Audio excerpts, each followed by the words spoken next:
అంటే ఎందుకు దీని గురించి మాట్లాడుతున్నానంటే అట్ ప్రెసెంట్ కొంతమంది చూసుకుంటే ఇన్స్టా ఇన్ఫ్లుయెన్సర్స్ ఫాలోవర్స్ అంటే వాళ్ళకి ఎక్కువ మంది హ్యూజ్ ఫాలోవర్స్ ఉన్నారంటే అలాంటి వాళ్ళకి కూడా ఆపర్చునిటీస్ అనేవి వచ్చేస్తూ ఉన్నాయి. కొంతమందికి అది చాలా ప్లస్ అయిపోతుంది కూడా. అంతెందుకండి, నేను స్టార్టింగ్ లో నాకు 1 month లోనే నేను అప్పటి వరకు ఇన్స్టాగ్రామ్ నార్మల్ ఫొటోస్ అలా యూజ్ చేసేదాన్ని. మోడలింగ్ స్టార్ట్ అయ్యాక ఇన్స్టాగ్రామ్ లో రీల్స్, టిక్ టాక్ బ్యాన్ అయ్యాక రీల్స్ వచ్చాయి కదా, ఆ టైంలో 1 month లోనే నాకు 100K వచ్చేసారు ఈజీగానే వచ్చేసారు. సో దాని త్రూ ఏంటంటే నాకు అవకాశాలు కూడా చాలా పెరిగాయి. లైక్ ఇంకా మోడలింగ్ లో కానీ, సాంగ్స్, ఆల్బమ్ సాంగ్స్ కానీ, ఇంకా వగైరా వగైరా షూట్ చాలానే వచ్చాయి.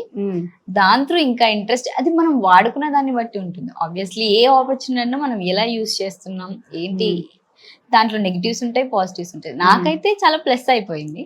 కానీ ఇప్పుడు ఈ షూట్స్ బిజీ వల్ల ఇన్స్టాగ్రామ్ లో రీల్స్ పోస్ట్ చేయడానికి కూడా టైం ఉండట్లేదు నాకు.